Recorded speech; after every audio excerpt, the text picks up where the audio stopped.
Good evening, good evening.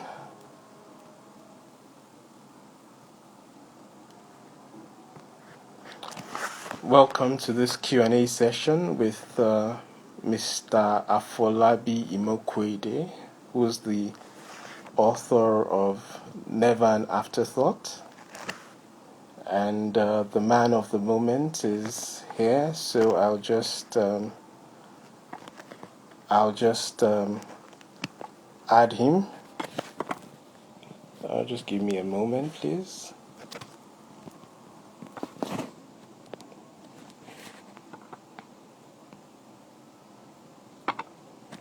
I'm just trying to pin the topic. One moment.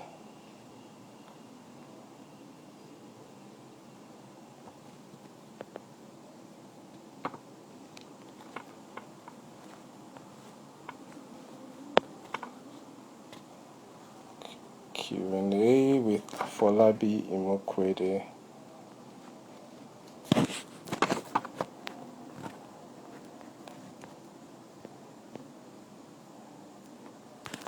Okay, that's done.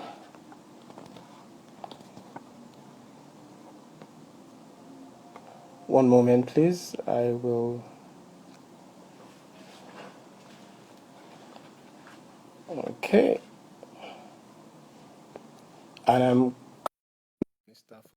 Good evening, everyone. How are we doing? I can see Cross Bakery. Good evening, sir. Yes, Folani, good evening. How are you? Very well, thank you. Yourself? I'm well, thank you. Well, great. It's great to have you here. Same here. And, Thanks for having me. Thanks for inviting me. Thank you. It's my joy. I'll just make a quick introduction. Okay. And then we can dig into it. I am speaking to Mr. Folabi Imokwede today. Mr. Folabi Imokwede is the author of this book, Never an Afterthought. Haha, look at that. I have the advanced copy of the hard copy. You don't have the hard copy. Whichever one. Whichever one. And the title is a mouthful. It's Never an Afterthought, Private Sector Pragmatism to Government Idealism, and the N-Power Success Story. But before I dig into the book, I'll just make a quick introduction. And so Afolabi Imokwede is the Senior Special Assistant to the President on Job Creation, and also served as the head of the N-Power Job Creation component of President Buhari's National Social Investment Program between 2015 and 2019. Prior to his appointment to national assignment, he was the pioneer CEO of MCS Consulting Limited. He's an accountant by profession. He's an experienced international development consultant with sector focus on construction, real estate, and small business development. He's also a certified project management and human capital strategist with emphasis on technical, vocational education, and training. So this is just a minute, portion of his very loaded CV.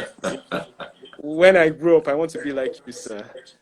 Well, I don't know about that. I'm not an author yet. I've been trying to. Well, you sell books, so you should have authored like 100 books by now. No, well, I've been trying to write a book, so I've not gone past the first two paragraphs in 5 years. So then maybe you should turn it to a journal, and then accumulation of journals over a period becomes a book. So maybe try that. Okay, I'll take that into consideration.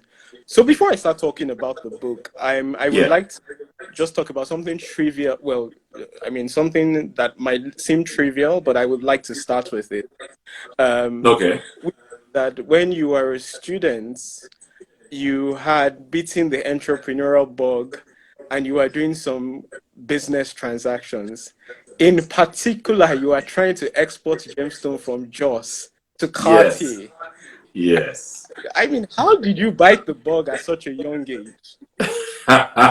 Well, so I guess it was a function of energy.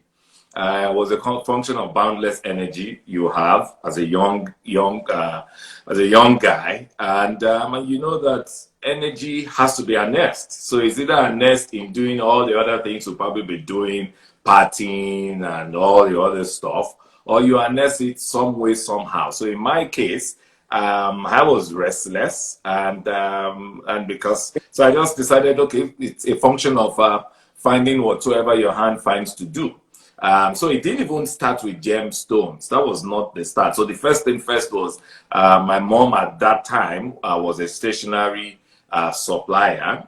So I also helped her to kind of, do a few things with her business. I know I remember at the time I was the one that helped her get a business name. So Foley Chem, which is a combination of myself and my sister.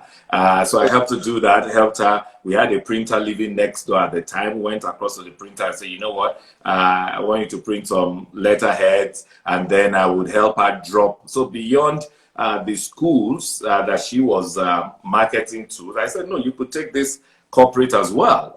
So I would now help her drop in a few companies that were in the area we lived. We lived in the heart of Lagos Island at the time, the real original Lagos, Gongo. So at that time, I remember Unipetrol, which is now Owando, was in the building, the St. Nicholas building at the time. And so I'd gone in there because I had an aunt there. She may be watching now, Mrs. Tykos. And I'd gone in there to drop a proposal, and a few other companies around the marina, Goshiri. Then just around us in Lagos Island, Joseph Street, that's where you have the Eleganza building, just by Joseph Street and Broad Street. I don't know how much of Lagos, the real Lagos, not all these ones you call now, the real Lagos. We know where the real Lagos is.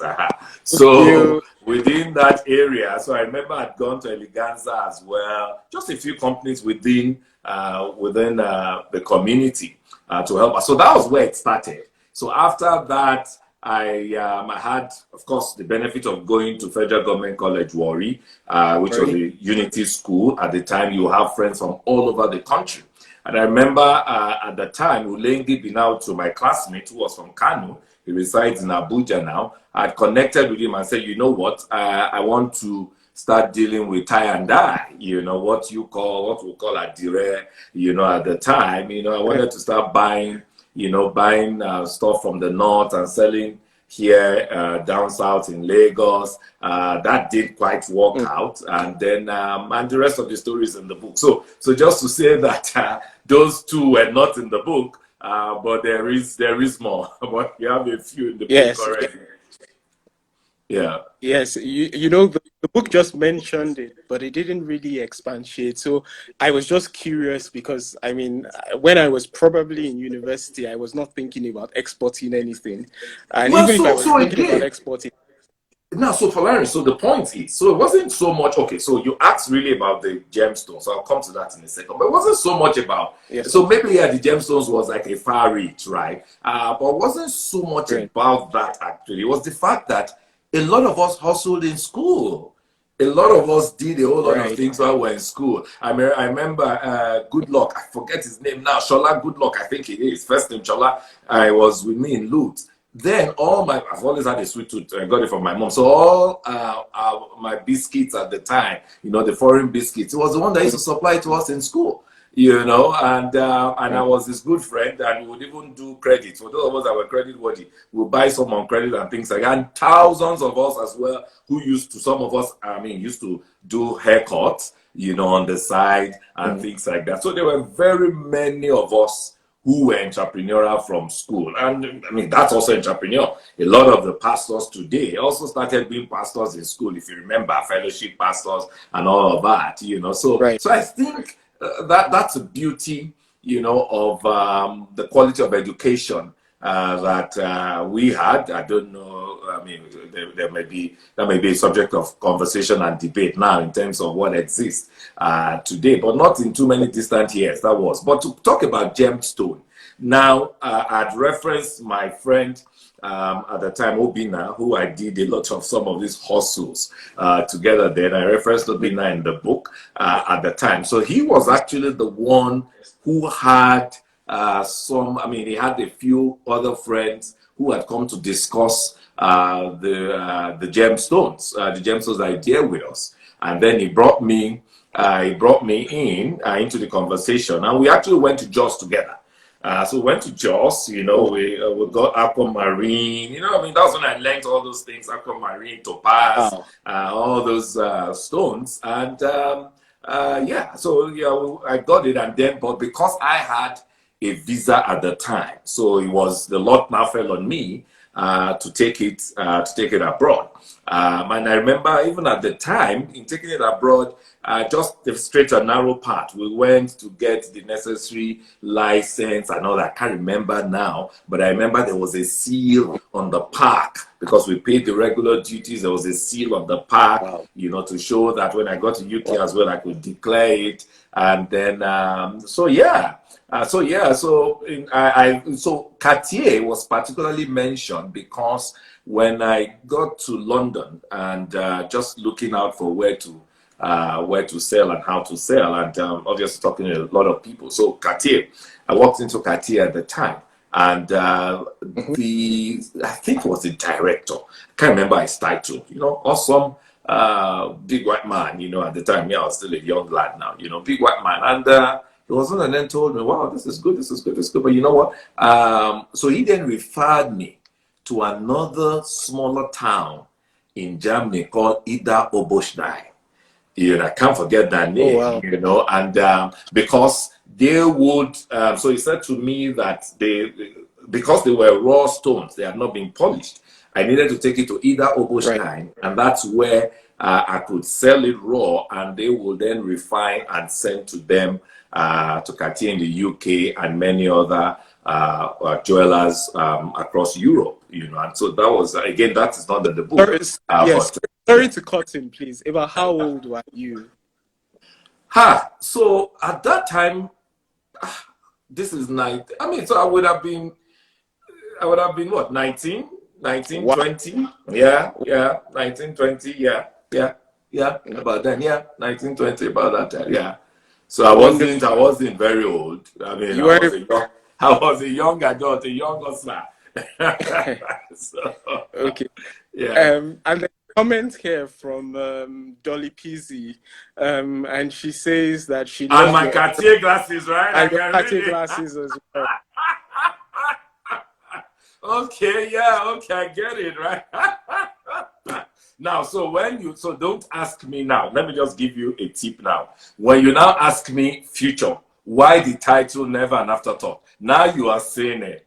I mean, so the reality is, I don't even know that I connected the fact that I went to Cartier many years ago and now I wear Cartier glasses. So never an Right. afterthought, right?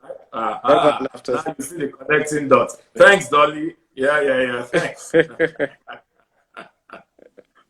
Oh my so goodness. I'm in the process of, I mean, still focused on your student days.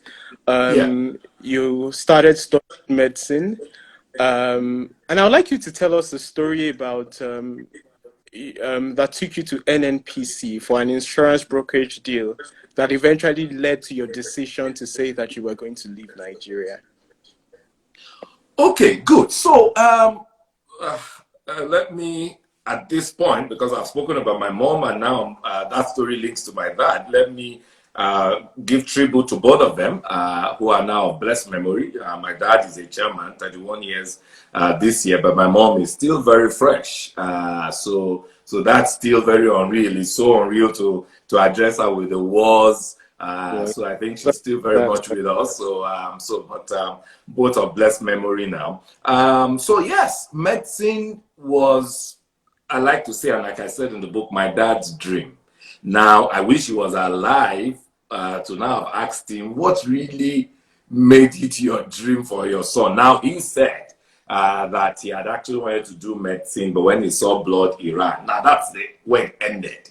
Now where he saw the blood, how he saw the blood, I do not know. But anyway, and the history of his educational journey that I know, that I read in his journals, didn't show me that there was a trajectory of going to medical school like mine was. But in any case, he had always zeroed in on me at the time that I thought I'm a doctor. Your Now, let me let you know, Yoruba was our lingua franca at home. Understand that. So if I speak English and those who comment that you speak English so well, yeah, I mean, I didn't turn out badly. So again, for those of us who want to kill culture and don't want to train our kids, not our first language, well, that was not the case with my dad. My dad and my mom, Yoruba was our language at home. So it was a function of my Lord Doctor, you know, and things like that. And so ingrained in that from youthful, from what is even youthful, from being a child. And like I said in the book, since is not here to tell me perhaps the reason why, I imagine that yes, there could be a few things. I've been very clinical in my approach from young age. So again, the title, Never an Afterthought, that's part of the reason. I've been very clinical in my approach, and I've always been very neat.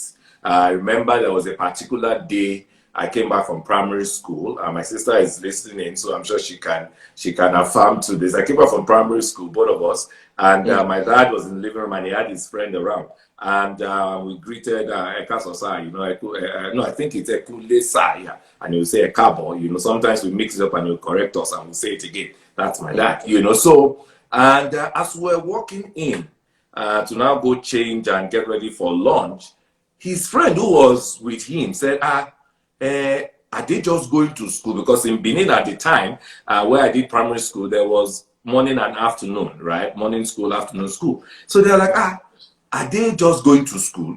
And I said, no, they're going to school. But you saw them coming in. Oh, yeah, but your boy is looking so clean, so neat. I said, that's my boy.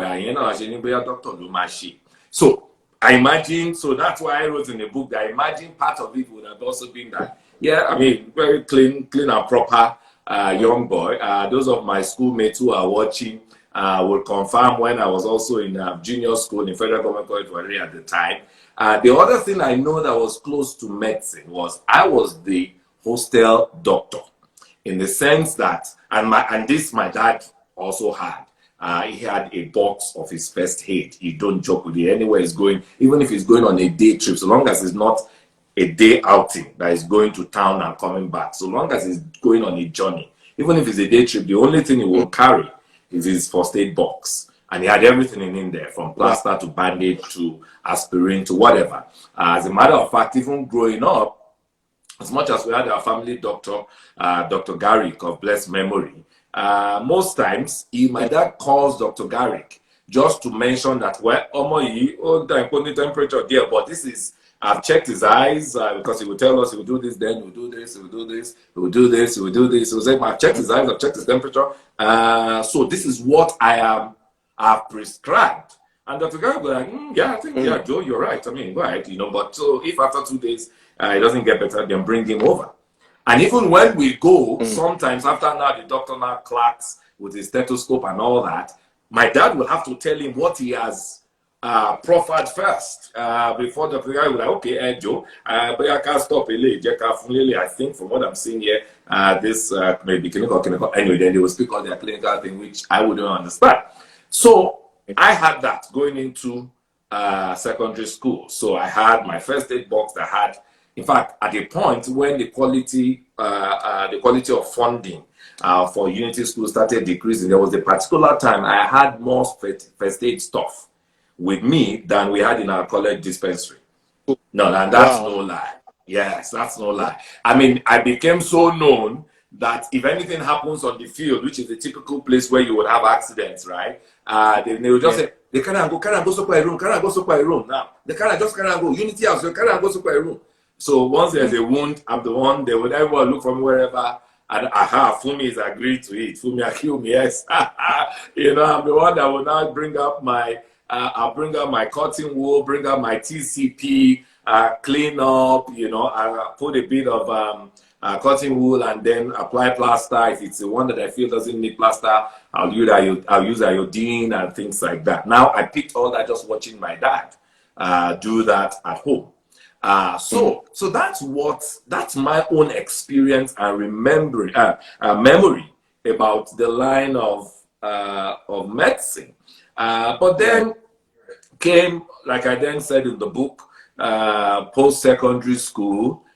First, we were all mesmerized by the fact that we did not have, mesmerized by the fact that we didn't have a result. My friend who just hit me up now, for me, his mom worked at WAEC at the time, so she was our go-to. That would always tell us what's the story in between. And at the point, she was also going to say to us, from where I'm seeing this thing, you guys going to prepare for another exam. It doesn't look like they're going to release this result. Anyway, so during that period, as I described in details in the book, was when I found myself in terms of, my entrepreneurial pursuit, as I mentioned in the beginning. And so then it was then clear to me two things. One was my first affinity was entrepreneurial.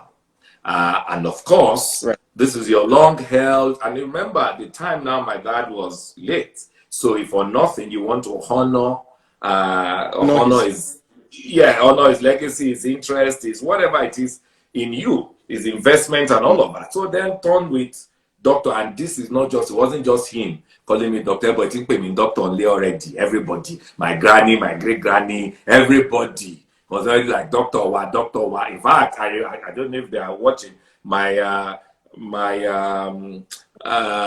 what's it called? My friends in the neighborhood. In fact, till tomorrow, one of them still calls me Doki, because they just can't change when you go. Doctor, you are still Doki, So it was now between who I discovered myself to be, and who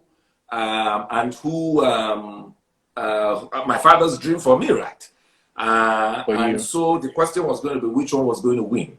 Now, initially, and like I said in the book, if that hiatus did not happen, of WAEC, of ASU strike, and all those stuff, if it did not happen, I perhaps would have followed the line recommended by my late Uncle Sheye, who said, Eneli Kuko Biora. That's how I knew the meaning of Eko Hospital. They're actually the names of the three friends that founded Eko Hospital, who were also his friends. Dr.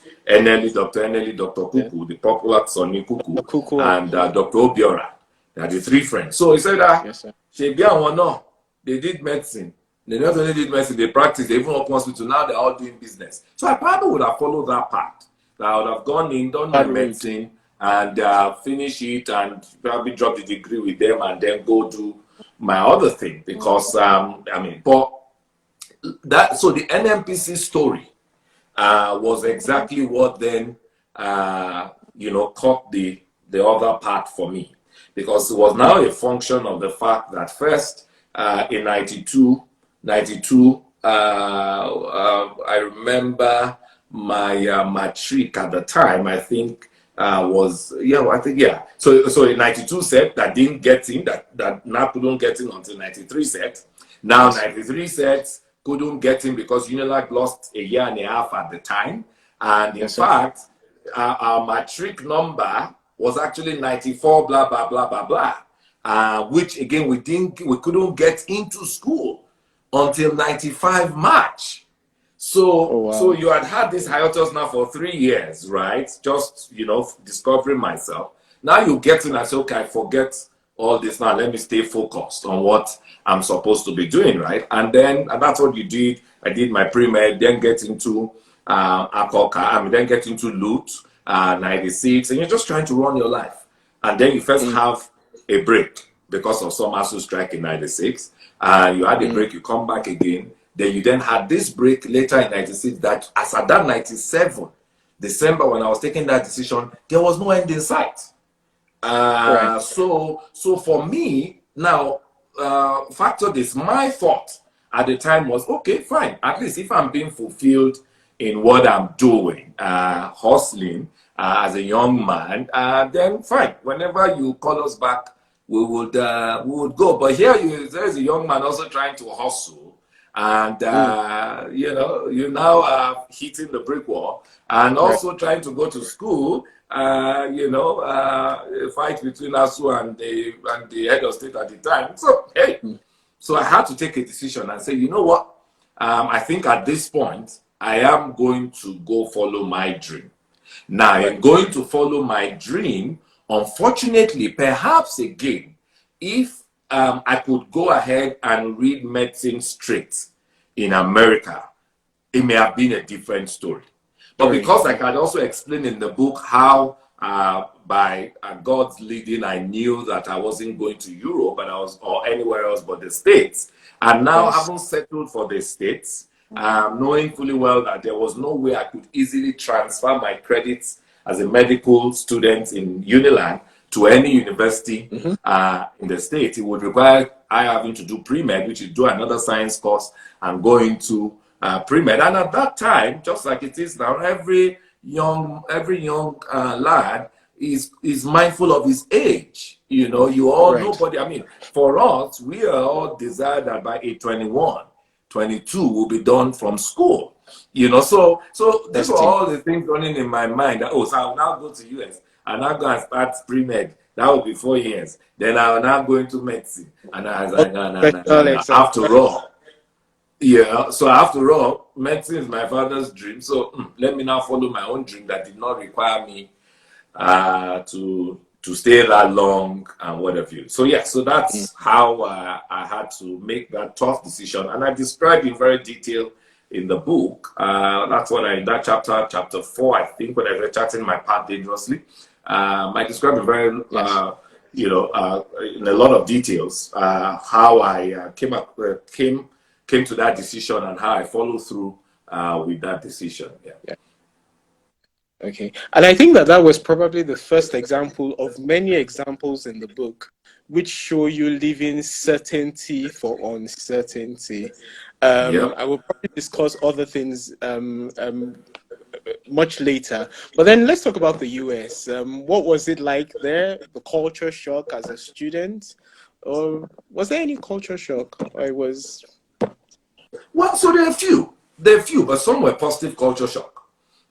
Interestingly, some were very positive culture shock. And one of it I can remember vividly was economics. So of course now, as I said in the book, and if you have not read the book and you're watching, well, booksellers have the book so you can buy the book. But as I said in the book, how I decided to then face business and God bless my professor, Professor Matilda Bavana, who at the time, she's an accountant and a chartered accountant and a professional accountant. Incidentally, she's a Ghanaian. She had studies in Ghana in the first term, so she was chartered in Ghana before she made, you know, what do you call this now? Before she made a journey, you know, to immigration to the States, and obviously went through it again and became chartered certified public accountant in the States. So she was my lecturer for my first accounting course, Accounting 101. And the first thing there was now imagine now, from at least the book you read, I said from secondary school, I was a science student, pure science student. Pure, when you say pure, the only non-science course I took in secondary school was literature and English. Everything else was science. Now, coming now from Medilag, I'm not coming from just another science course, geography or whatever. I'm coming from medicine, where we are done physics, we are done anatomy, biochemistry. I forget the third course, you know. Anatomy, biochemistry. I forget the third course that we did, you know. So now coming straight into an accounting course, and the simplification of instructing or of teaching. Of, you know, like, in fact, they don't lecture you, they teach you, even though you are in university.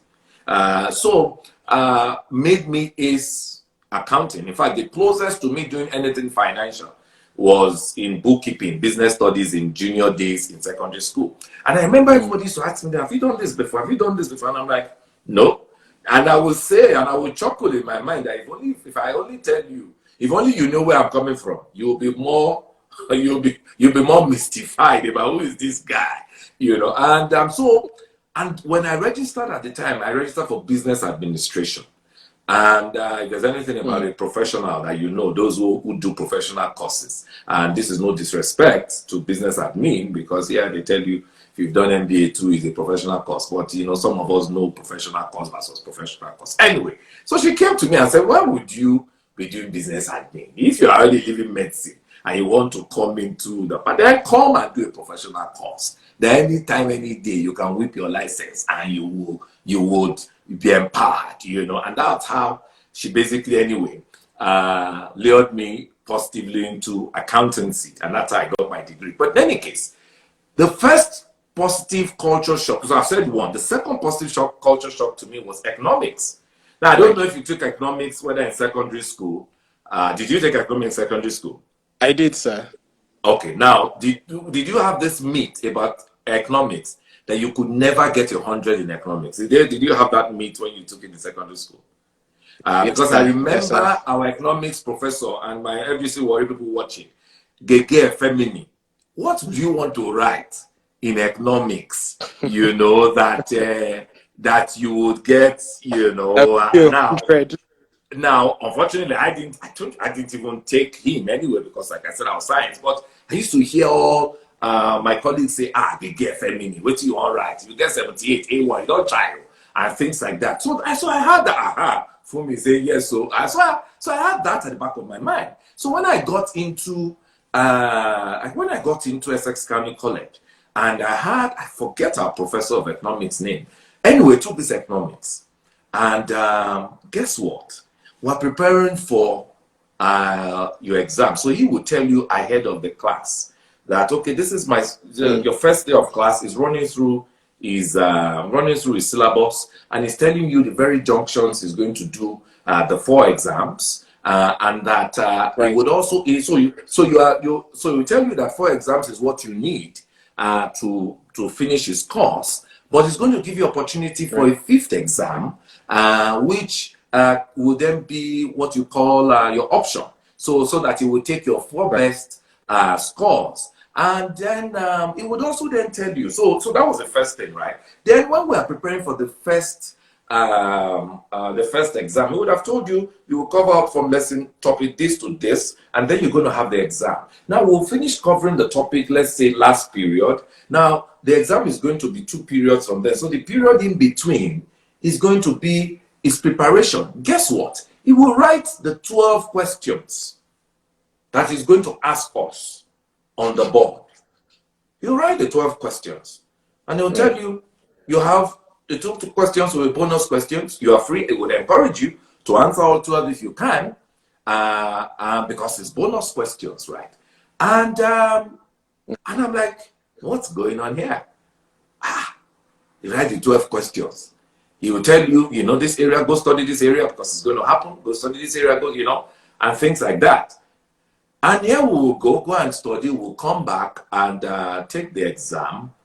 And I remember after the first exam, my classmate in that class, your Madi Adewumi, I mean, she's married, I forget her, I don't know her married name, but she's Nigerian, she's back in Nigeria now. Said to me, how do you think? You aced it, right? I'm like, you know, shit. Where I'm coming from, economics, you can't ace economics, so me, I don't know. I've just written what I know. And lo and behold, the paper comes, you start seeing, I can't remember exactly what I scored, but in many instances like that, I took him for two courses, economics 101 and 102, you will see 105%. I'm like, economics, 105%. He said, yeah. And so that, if you now have another exam and you get a 75, he will tabulate for you. That it means that you have an 80 because you've gotten bonus. So that was my second culture shock. The third culture shock is when you then have some professors who tell you, no, my exam is going to be open book, but trust me, that ain't no guarantee they're going to pass. You know, it's going to be an open book exam and things like that. Or some will tell you, fine, you know. So that was how I got used to the culture of note stickies. But it wasn't stickies at the time, it was actually note cards. Some will tell you, fine, you're allowed to come in with about 3, 4, 5 note cards. You can write whatever you want to write. And I think that used to happen a lot in our calculus class. I think you can write whatever you want to write, whatever formula, whatever you want. Just bring in 5, 6 note cards, and But then, boy, all of that were positives. But then, guess what?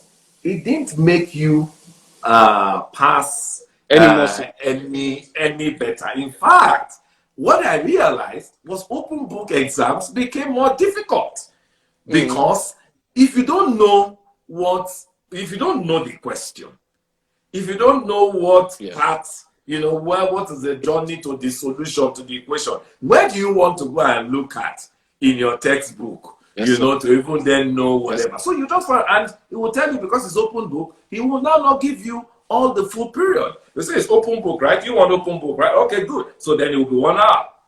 It won't be 2 hours. So you'll find at the end of the day that you were no better off with open book. But guess what? What did it do? It actually stimulated your brain. It helped you to demystify this thing called cramming, but actually open up your brain to understanding. And I think that has changed my life positively for good. And that's one of the things. Now, I didn't put that there so that people know that there's going to be a volume 2. I shared some principles that worked for me, but now I've just shared this and it's not in the book. But those were the things, those were my lessons from the schooling life. And then when I moved into the work life, the one thing that summarizes my experience from the North America system, because not just about America, Canada, and all of the North America schooling, even versus Nigeria or Europe, was peace. Peace. Keep it simple, stupid. I had in the workplace, I had a few partners, and they will tell you, what, Falabi, you need to adopt this thing, and it's called KISS. Whatever it is you're doing, whatever it is you are animating, whatever it is you're trying to break down, analyze, and all that, you need to keep it simple. So simple that even a stupid person can read, understand, and follow. And that has helped me. And a lot of friends and partners and colleagues who worked with me, who keep working with me or watching, would agree, that's my principle. It's about keeping it simple, stupid. I mean, don't come and that's one of the things that also helped me even in my work life. Don't come and bamboozle me with all these big grammar presentation or no, guy, calm down. I like to tell them a nice school I go, so I don't understand too much. Let's break this thing down. Let's break it down. Because in breaking it down, it becomes simple that even a stupid person can understand. That's another principle I didn't put in the book, but yeah. So we're unearthing gems that are not in the book from our conversation. So I'll run along because I want us to still speak about Nigeria and then power and all of that. But I'll just say that you had an internship with PwC, spent a few years working at KPMG, and then decided to relocate back to Nigeria. How did that happen, sir? The relocation story. Okay. So again, one of the things you mentioned something that from just conversations, you can see some pattern and you can see some consistency in just, again, my clinical approach to things. And now, by the grace of God, and like I also shared in quite a lot of details in the book, I took a long, and in some way till today, I'm a very long range planner. And I think I got that from my mom. My mom does our Christmas shopping in August. She doesn't Christmas shopping. No, our Christmas shopping is done in August. Yeah. And so I'm a long range planner. And back then, I took, the moment I got into the States and I knew the state in which I left home, and I shared that in the book, how my home was divided, because, and my mom's word, I mean, single parents, just shanu me now. People will keep, and I'm like, Eyema worry. So I went out of Nigeria under a very heavy burden. You know, a burden of guy. You know what they do so. Just a never colo. You know, that kind of a thing. You know, and I remember very vividly. And I left Nigeria December 25th on Christmas Day. So it wasn't a fun Christmas for me. It was a Christmas that was with mixed feelings. And I remember my classmates and my friend who is in the States, Samuel Isiche. He was one who dropped me at the airport then. And my mom wasn't going to go along. It was my granny that said, Bumi, ni tell your mom. And of course, the many things, emotions, all that. Anyway, my granny forced my mom. So it was me and myself, my mom, and okay, Samuel came to pick me. And I remember when they said the Bible and I was walking in. It was like a lamb going to slaughter. That was my feeling. Okay, guy. Oh boy, they are saying bye-bye. But let me, so you know, when I got into the States, and my brother was like, and I was trying, I asked him where I was going to keep my passport. My brother was like, passport taking in. I'm like, no, I don't do. The real truth of the matter was, I was trying to keep a certainty. That guy, this is what you can't do here. At least you can suffice to say that my colleagues in school were not in school. So at least I had an advantage, right? Okay. If the thing no work, and I hear that they've opened school, God, dust your pali and just go back. So I had a type of contingency plan, even though, trust me, you are the first person I'm sharing this with today. My brother just knew that when he said bring pali, I like pali kini. That's kini, I'm like, no, I don't know anything, no. I went to hide it. But I'm the one that knew my certainty, why I went to hide that thing. Anyway, so fast forward. In those days and in those quiet moments when you were alone with yourself, it was one of those quiet moments that I had that understanding and that inspiration that I shared in the book that kept me that, Folabi, you are not in a competition. You are favored. I thank God for that God instruction, because that's actually what then broke the ice. Now, so the next thing that I shared also in the book was I needed to ask myself, oh boy, you are a black guy. You know, be citizen. You know, be PR. You be international student.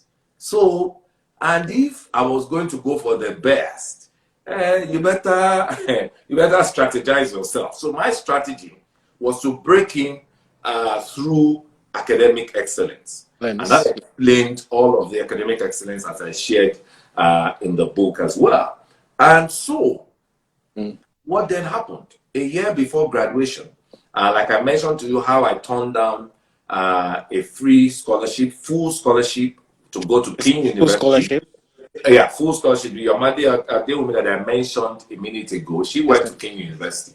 But I turned that down and went to Rutgers, who didn't offer me full scholarship, but I got invitation from the honors college and all of that. But that's not the point. In terms of don't pay anything, zero pay to pay something. Clearly, in Nigeria board, paying dollars in international student, that's foolishness. But those are part of the patterns, right? So, in therefore deciding to go to Rutgers, and like I mentioned in the book, one of the singular questions I asked every school that tried to poach me at the time was, which companies came to your school to recruit? Now, it tells you that I was now not even ready to just go to any school, because going to any school meant that once you finish and they give you that diploma, that day of receiving diploma, that's perhaps your last smile. The next smile, you are now they also continue with everybody. Affirmative action in America, black racism, everything. So I knew that was not going to be my own pathway into this thing. So my strategy was academic excellence, and you have to go to a top school, and I explained that in the book. So now gone to Rutgers and all the companies of my dream, perhaps aside from World Bank. I mean, that was perhaps the only organization of my dream that did not come to hire in Rutgers. World Bank perhaps had a few other schools in the DC area. So when I also talked about regionalization, how America is designed regionalization, that's what I meant. If I juxtapose Rutgers in New Jersey and maybe went to Georgetown or George Washington in the DC, Maryland, Virginia area, of course, I would have had the World Bank of this world come there. So in any case, so for me then as an accountant, the top 5 global firms, and I got invitations from 3, like I shared in the book. Now, I haven't got invitations from 3 and I went to the finals and got offers from 2. The next thing in me was maximize the opportunity. Yes, sir. Now, typically, with them, because the way they do their recruitment is they typically actually recruit you for internship, knowing that with every investment, because there's no difference between recruiting for an intern and recruiting for a staff account. There's no difference. It's the same rigor, same thing, because they understand the branding and investment, that once you are good for an intern, then you're also good for a staff. And so most of that's actually how they do it. You get you as an intern. So for me, the beauty was, without telling anyone, KPMG gave me an offer for staff. PwC gave me an offer for internship, even though I could as well celebrate staff for PwC as well, because typically from internship, you just then sign your papers to go into as to be a staff accountant. So I kept, it was best of both worlds. So I kept it. Did my internship at PricewaterhouseCoopers, and then when I finished, of course, they then gave me the form to go for staff. But at the time, I'd done my research, and there was a trick. The trick was KPMG at the time was going to, Nigeria was part of the countries that they will sponsor you for your work visa, your H-1B visa. But PricewaterhouseCoopers at the time had dropped Nigeria. So they were focusing more on the Asian tigers and things like that. So I kind of had that inside information from a few friends who were ahead of me. So I was not, I wasn't wrong when eventually I finished the internship, and I then just told PwC not to bother. Perhaps it may have changed their mind if I was willing to continue with them. But since I'd signed up with KPMG, there was no need to even test the water whether they were going to go on with me, or I was going to get the news as well to say this, that, or the other. So that's so basically that's how I took those. That's how I took those decisions, because no, it wasn't just one decision, but it was decisions. One decision. Yes. You know, time is flying by so fast. We literally have about just over 10 more minutes. Okay, is it 1 hour? Oh, is it 1 hour? Yes, it is. 1 hour show. Okay, you should have mentioned. Then you shouldn't have been asking those questions. No. You see, those questions are very important, because I mean, we're enjoying the story, and it's also showing a different side to you than what most people know, because most people probably just know you for the job that you do right now. But I think, you know, we needed to know that you wanted to export gemstones to Cartier at the age of 20. So I think we'll probably have to do a part 2 whenever you can give us your time. I am available. We'll make ourselves available. Just let me know when. So this time, next Saturday, I don't know. Next Saturday, next Saturday. What's today's date? Today is, let me just, next Saturday. Yeah, next Saturday is fine. Yes, next Saturday is fine. Next Saturday is fine. Let me see. Let me just check my calendar. Just so that next Saturday is 26. Yes, it's fine. It's fine. You see, even the comments are saying next week, please. You know, they're enjoying every bit of it. We've got to talk about Skill Up. We have to talk about MCS. We have to talk about Empower. Are you sure you're not about to do 3 episodes at this rate? But nevertheless, next Saturday. So 27. Okay. Well, so yeah, I'm looking at, maybe I'm mixing my dates up. Oh, sorry, today's 19. So next Saturday is 27. Yeah, right. Yeah. Next Saturday is 27. Yeah. Yes. So, I mean, we'll just talk about your relocation, and then we can pick it up from there. You see, I mean, everybody's concurring with me. We're enjoying this session.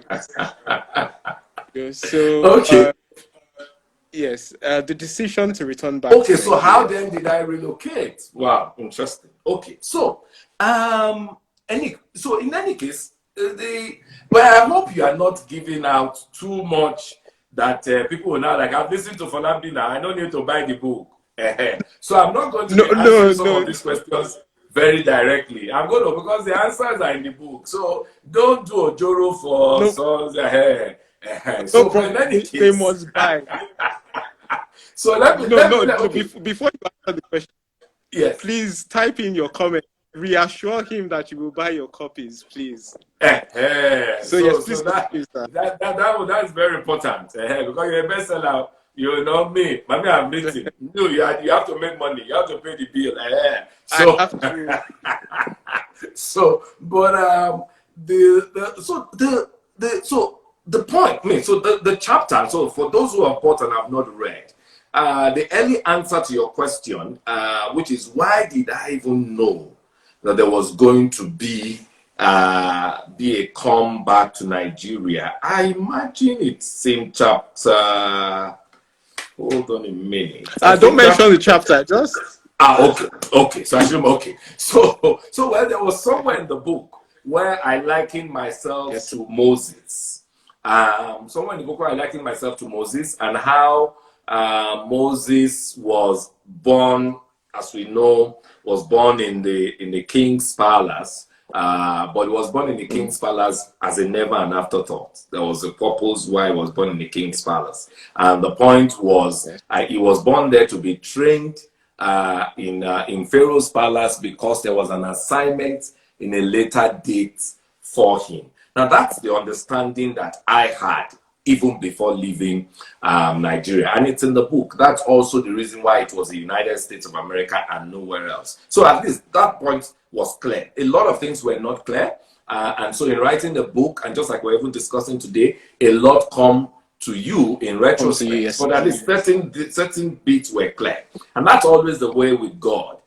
He shows you glimpse, but he never tells you the full part Cool. that you're going to take. So, but that part was a bit clear. Now, how, when, what, I do not know. But guess what? What was funny was when I got into the States, and with every known established Nigerian that is now Baba America or Mama America or Americana or Yankee boy, they tell me the guy not today, all of us not the same thing. No. In fact, another one went to show me his trunk. You know those days, those trunk box, no trunk Yes, box. sir.